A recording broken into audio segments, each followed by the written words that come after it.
In this podcast, you'll learn some differences between the prepositions for and to, so that you can use them more effectively in English. Welcome to Not for, Aprender Inglés with Reza and Craig.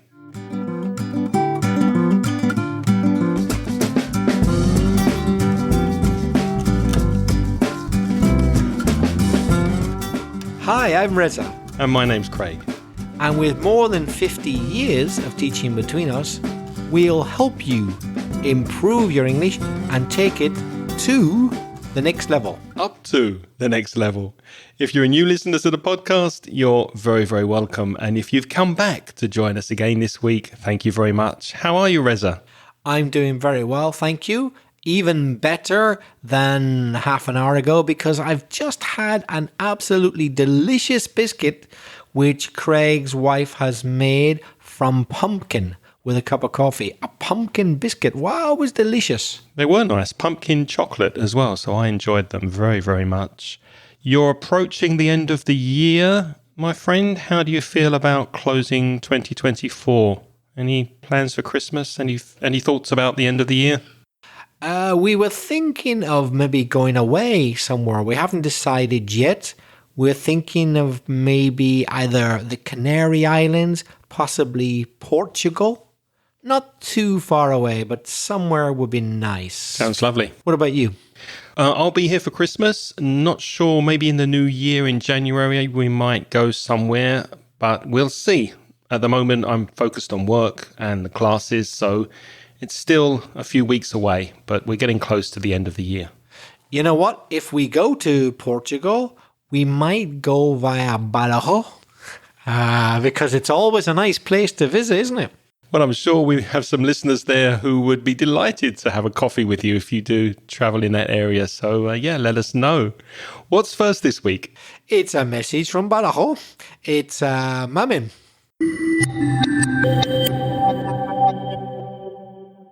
Hi, Reza and Greg. It's Mamen from Badajoz. I have to say that I couldn't pass my English language exam, B2, in September. However, no problem because I decided to continue studying it because I realized that I need to continue learning grammar and writing words correctly and even improving my English oral skills. By the way, I have the opportunity to participate in Greg's English conversation class. It was super nice experience, and for this reason, I strongly recommend it. On the other hand, could you be so kind as to help me with a doubt? It's about the use of for and to. For example, I was listening to several podcasts a few days ago, and I heard appear to me and intercede for me. Which are the rules to use on both cases? Thank you so much. Kisses. Bye. Well, thank you very, very much, Mamen, for sending the message. And so sorry you didn't quite get the exam this time, the B2 exam, but you've definitely got the right positive attitude to keep going, keep pushing, and I'm sure next time you'll get a much better result and you'll get through it. Any comments, Reza? Yes, first of all, apologies, Mamen, for my terrible impersonation of an accent from Badajoz. I know I'm exaggerating. You pronounce it, the Z in Badajoz, but I said Badajoz because I was doing my terrible pronunciation copy. But I do it with love because I lived in Netramora and I love the people of Cáceres and Badajoz. I'm really sorry to hear about the exam, but just from the audio messages I've heard from you, I would say you definitely are a B2 level. You may not have a piece of paper to prove it, but hey, you maybe were unlucky in the day. I had a student once, a private student, who failed. I prepared them for the B2 exam and they failed twice by 1 point in both cases.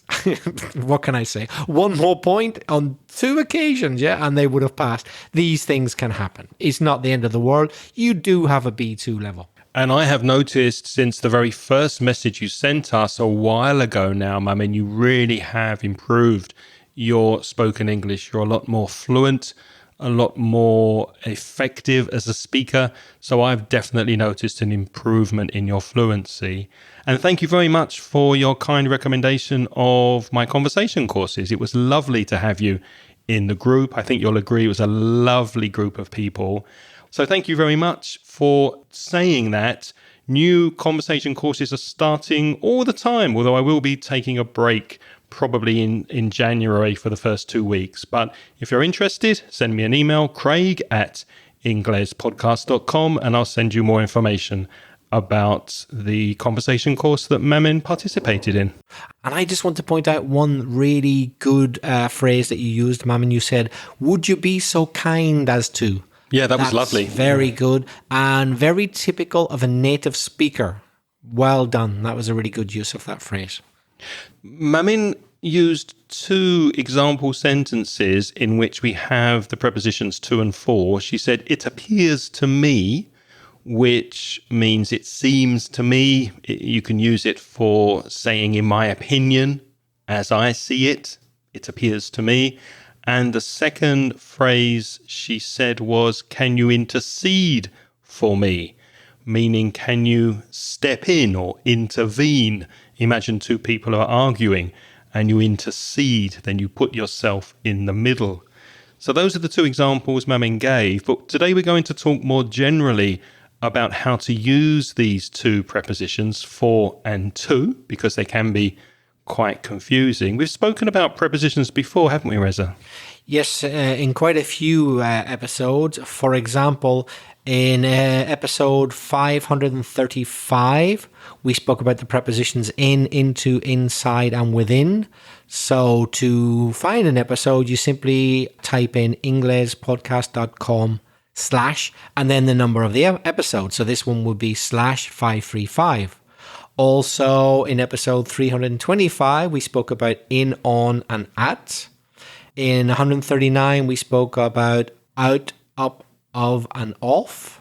And also in episode 367, prepositions and phrasal verbs for a digital world, where we had a mixture of prepositions.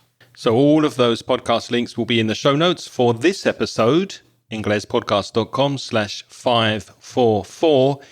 I suggest you go and listen to those, especially if you want to use your prepositions correctly. Let's begin with to. How do we use to in different ways? Reza, what about the first way? Well, the most obvious and probably the most important use of to is when you're talking about direction. When you're indicating direction or movement towards something, towards means in the direction of, you use to. For example, she went to the supermarket. She moved from one place to the direction of the supermarket. She went to the supermarket.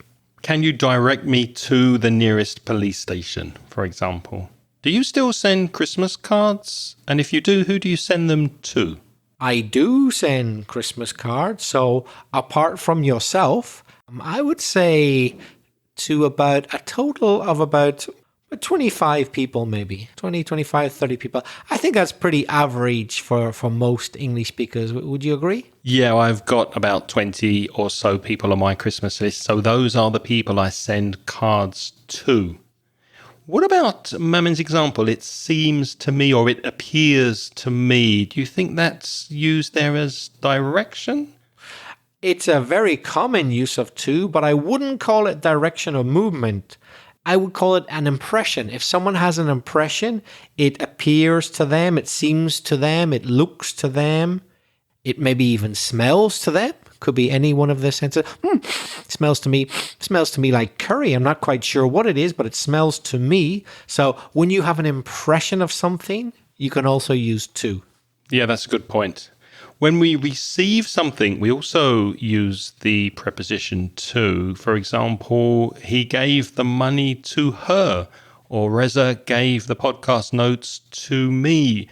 It's also kind of direction. You're giving it in a particular direction. You're giving something to someone, but someone is also receiving it. Another very important use of to is when you're talking about a point, a moment in time. For example, the shop is open from 9 a.m. to 5 p.m. So 2 is the final time, yeah? It opens at 9, so that's from, and it closes at 5, that's to. From, to, for moments in time. When do you usually teach your lessons? Oh, it depends on the day. For example, on Friday, I teach from 8 to 9 in the morning, and then from 4 to 8 in the evening.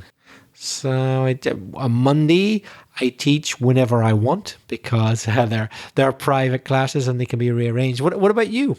Usually in the evening from 7 to 8:30, although I also teach on Sunday from 7 to 9. Notice the pronunciation there is not usually stressed. I don't say to, I say to. Becomes weak. From 7 to 8:30 or 7 to 9. Now, Mamin sent us a message for a reason. She wanted to tell us about her exam, and she also wanted us to perhaps speak about 2 and 4, which is exactly what we're doing. So she had a purpose. She could say that I am asking for your help, for example. So if you ask for someone's help, there's a reason why. Why are you writing to someone? I'm writing to ask for your help. Or we record these podcasts to help you with your English. Now, particularly Spanish speakers, be careful when you're talking about the purpose or goal of something, the objective, if you like. For example, I am writing to ask for your help. I'm writing to ask. In Spanish, you would say para preguntar, para. You use the preposition, the Spanish preposition, para. In English, we use an infinitive with to. It's not the preposition to, it's infinitive to. I'm writing. Why? To ask for your help. Curiously, in this sentence, I've got to and for together, but the to is infinitive, to ask, and then for your help. Or what about this? We record these podcasts. Why? To help you with your English. That's the purpose. So we use the word to in the infinitive, that's not the preposition to help you with your English. And I just want to add 1 or 2 more examples because that's really important. I hear this mistake so many times, especially with Spanish speakers. Why do we record this podcast? We record this podcast to help you with your English. So when you're answering the question why you do something, use the infinitive or use the preposition to and then the verb. Why do you pick up a pen to write something on paper? Why do we make notes for this podcast? To help us remember what to say. Why do we prepare our lessons to give the students a better experience? It's the reason we do things. So that is an important use of the word to. Also, we use to, the preposition to, for comparisons when comparing 2 things. For example, this looks similar to that. Similar to. But as Craig mentioned earlier, the pronunciation is usually that very weak sound. T. This looks similar to that. Or you can't compare apples to oranges. Now, some people do say with, and I think in modern English it's probably accepted. I'm pretty sure it's accepted. But in the Oxford English Dictionary, it might say similar to, compared to, but you will hear people say you can't compare apples with oranges. You will hear people say that as well. But I think officially it should be compared to. Do you prefer coffee to tea? No, I prefer tea to coffee. What about you? It depends. Sometimes in the morning I prefer coffee to tea. After lunch, To refresh me, I prefer tea to coffee. So it depends what time of day. Well, actually, that's true for me as well. One thing I did discover, sorry, I'm really getting off the point, but I just discovered it very, very recently, is apparently it's a really bad idea to drink coffee first thing in the morning on an empty stomach. To drink tea or coffee? Coffee. Coffee. No problem if it's tea, but a big problem if it's coffee, because in a lot of people, the caffeine, even if it's black, by the way, and nothing in it, no sugar, activates your glucose, which you don't want. You get a glucose rush because of the caffeine, whereas tea doesn't do it, or not so much. So apparently you should not drink coffee first thing in the morning, particularly on an empty stomach. If you're going to have it in the morning, apparently you should have it half an hour after your breakfast. Oh, really? There you go. It's the glucose and caffeine rush that I really like. That's why I drink coffee in the morning. I drink it for that reason.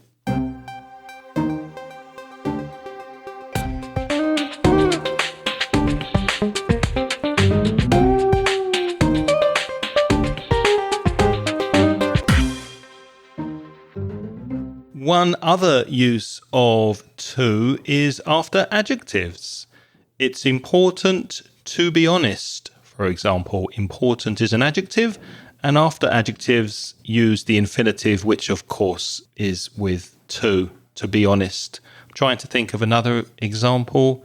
It's good to go to work after having a good breakfast. Can you think of another example with an adjective and an infinitive? It's bad to tell lies. That's true. So apart from these general areas of when to use the preposition to, there are some specific words that like to have to after them. For example, expressions like to be accustomed to or to be used to. For example, after the summer break, I am now used to my new teaching schedule. I'm used to it.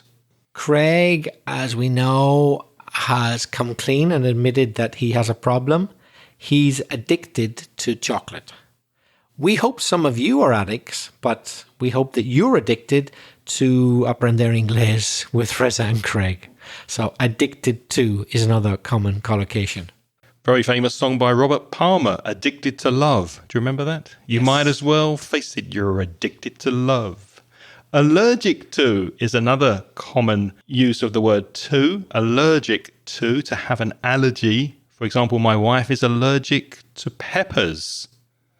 Are you allergic to anything? A few things, apparently. I found out because I had an allergic reaction to a medication earlier this year. And so they carried out lots of tests and they discovered that I was allergic to certain types of pollen. I knew that already because I get hay fever. That's when you have symptoms like a cold or a flu, but because of an allergy. Allergic to cats, I knew that already. But what really blew my mind was I'm allergic. What does blow my mind mean? To blow your mind means to really, really surprise you. You just couldn't have imagined it.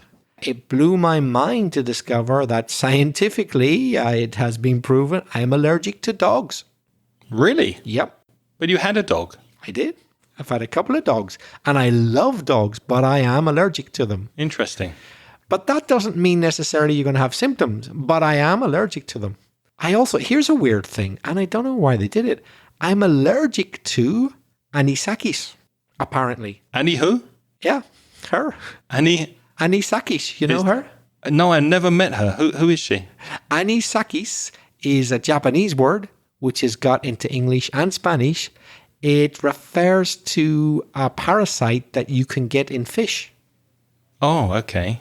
Interesting. Anisakis. And you're allergic to anisakis. Now, nobody should eat anisakis. That's a very bad idea. But you can find them occasionally in fish. But apparently, I don't know why they did the test, but I'm allergic to them. So if I were to get anisakis, apparently I would be incredibly ill. No, I never guessed. Well, It got me thinking. it's good to know. So we've got addicted to, allergic to. The next one on the list is committed to. Committed to. For example, Reza and I are committed to making a quality podcast. We're committed to you, our lovely audience. We're also devoted to you. We want to do as much as we can to help you. I'm devoted to all my students and all my listeners, I hope. Craig, too. You can be engaged to someone before you get married. You can get engaged to someone you went to college or university with. And after you get engaged to someone, you get married to them. Notice that preposition because it's different. If you're a Spanish speaker, you don't get married with someone, you get married to them in English. Exposed to is also a common collocation with the preposition to. For example, the workers were exposed to hazardous conditions. Maybe they worked beside a nuclear reactor or something like that, so they were exposed to it. Let's hope you're not exposed to, what was it, Anisakis? Anisakis. Yeah. Yeah, let's hope you keep away from her. Now, if you are engaged to someone, you get married to someone, it's a very good idea to stay faithful to them, to only stay with one partner. You can also be faithful to your principles. If you're a very principled person, then it's a good idea to be faithful to them. We are very grateful to you for listening to this podcast. We're grateful to you for your support. There's a use of for as well as to. We're grateful to you. And the reason why is for your support. Kindness. If you're kind to someone, then kindness goes in a particular direction. So she's very kind to the people she works with. Although if you want to thank somebody for being kind, it's more common to say, that's very kind of you. That's kind of you to do that. Notice the of becomes weak, as with most prepositions. That's really kind of you to think of us. Or she's being kind to someone. If you don't like something, you could be opposed to it. For example, some are opposed to the new policy. Let's say the government wants to change something. You don't like it. You're opposed to it. That would be the opposite of in favor of something. The opposite, opposed to something. I'm opposed to the idea of using gender pronouns, for example. Related to. What is this email related to? You might ask somebody if you're writing English. Of course, you are related to your family, your relatives. You're related to your parents. You're related to your brother or sister. But a topic can also be related to another topic.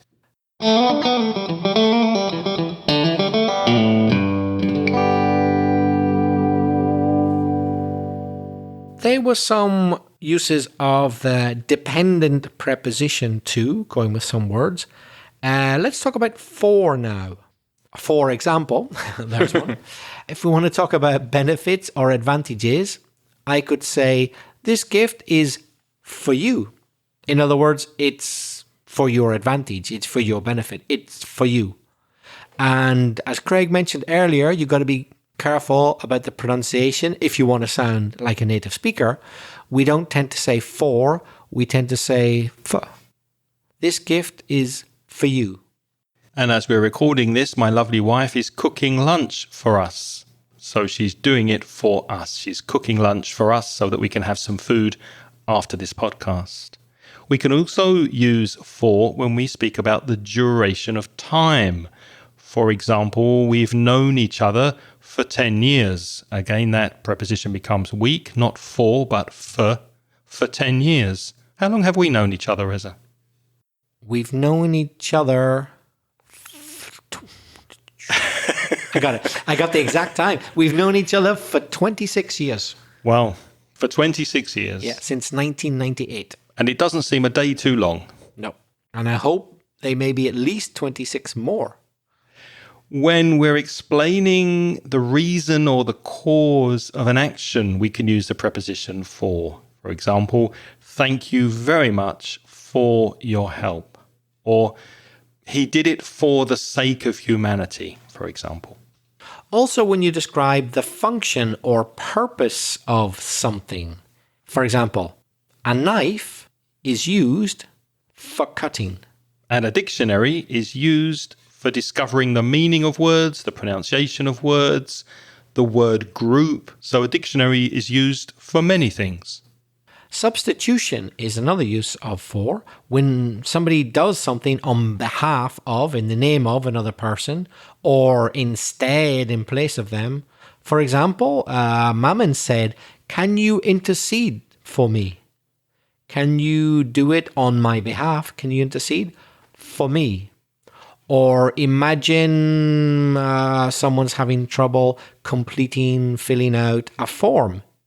I could say, her friend helped her. He filled out the form for her.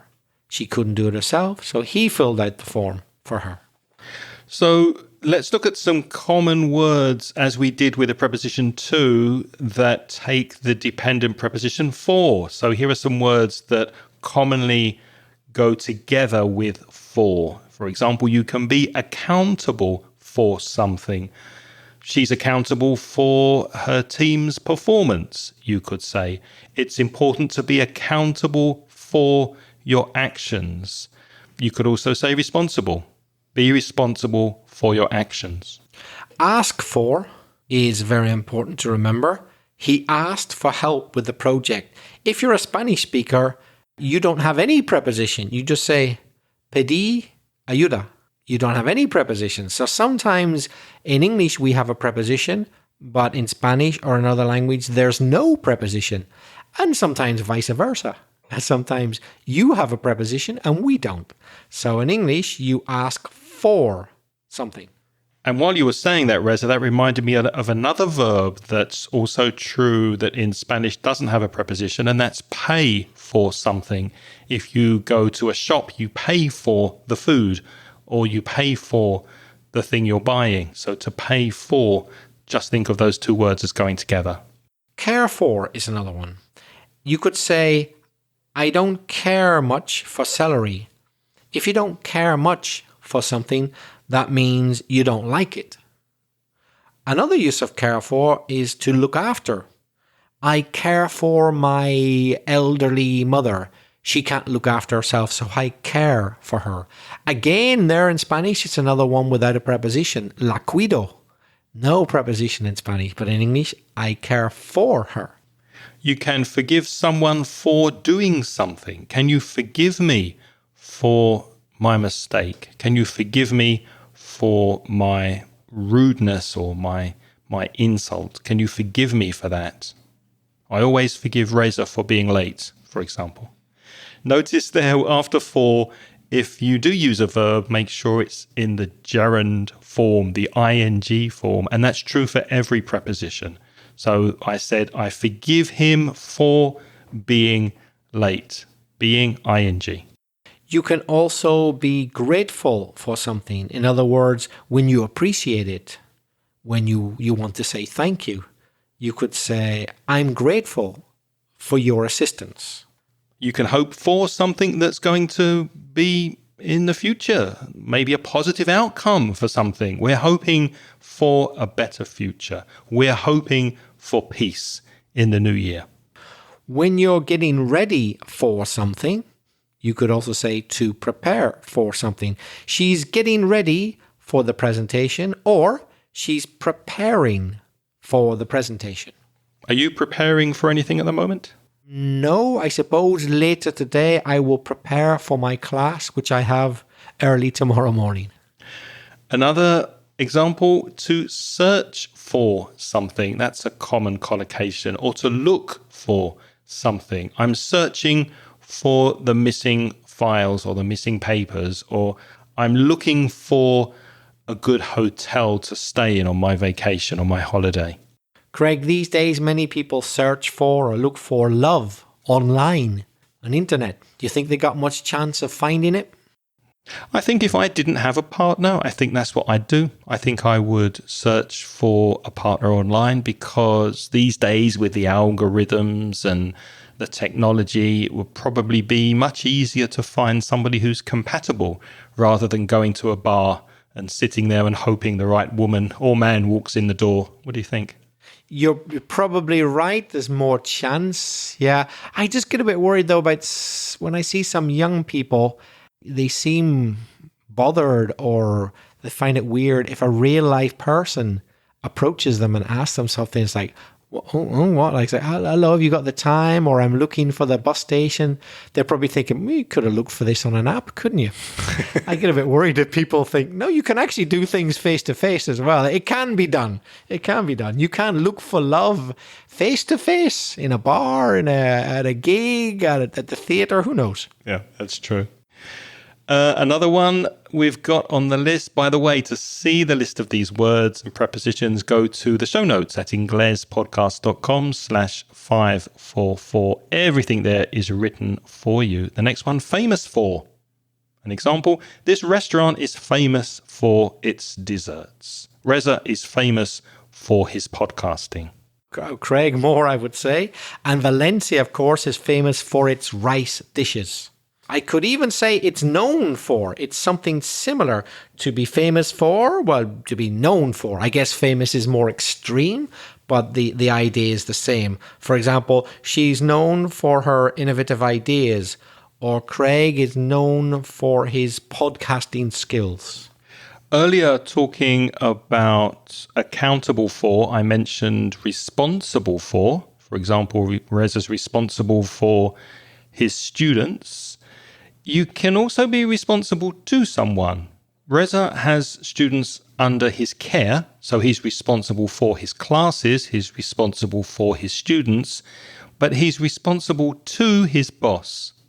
So just try and remember, if you use the preposition to, responsible to, that's going up the ladder, going up, and you're responsible for things which are below you. Earlier, I mentioned grateful for.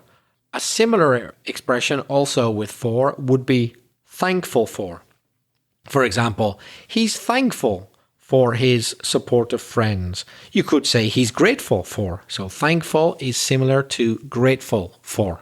And we are very, very thankful for all of you listening to this podcast. Is there a grammar point or a vocabulary area that you would like us to talk about on a future podcast? Before you send us your ideas, I suggest you go to the webpage, inglespodcast.com. Just do a quick search for the grammar or the vocabulary that you'd like to suggest, because it's very, very possible we've already spoken about it. If we haven't, please get in touch. Tell us what you'd like us to talk about. You can do that by voice, which we prefer because we love to hear your voice and we can help you improve your speaking. Do that by going to SpeakPipe, speakpipe.com/Inglespodcast. Emails, Reza? If you'd prefer to write, you could email craig@inglespodcast.com or belfastreza@gmail.com. And if you're a Spanish speaker, and we know many of you are, and you would like to improve your English with free and paid resources, go to the Mansion Inglés website at mansioninglés.com. And for paid products, browse the online store at store.mansioninglés.net. As always, we'd like to say thank you to our Patreon supporters. Those are people who sponsor us through the Patreon program. That's Patreon, Patreon. And as a way of saying thank you for their donations. For their donations. Yes. Thank you for their donations. We give them access to the audio transcriptions of the podcast. And also, as a new addition, and a way of saying thanks to them, we also have Zoom chats so that you can practice your speaking. If you're interested, have a look at the show notes and follow the link, patreon.com/Inglespodcast. And we'd like to say hello and thank you to our latest supporters who have joined us this month. Unfortunately, we can't mention everyone who is on the program, but recent supporters are Victoria Gonzalez, Jose A. Garcia, Alicia Criado, Volmir Chiapetti, Jose A. Ortiz, and Gisela. Thank you to you and to everybody who's supporting this podcast. We don't know about next week, do we? No, we don't have any ideas. So why not take the opportunity to get in touch with us Give us some ideas, give us your feedback, and we might talk about what you want. We are at your disposal. And thank you for listening this week. Have a wonderful week. Until next time, it's goodbye from Reza. And it's goodbye from Craig. If you enjoyed this podcast, please tell your friends so that more people can listen. The music this week is by Pitts. The track is called See You Later.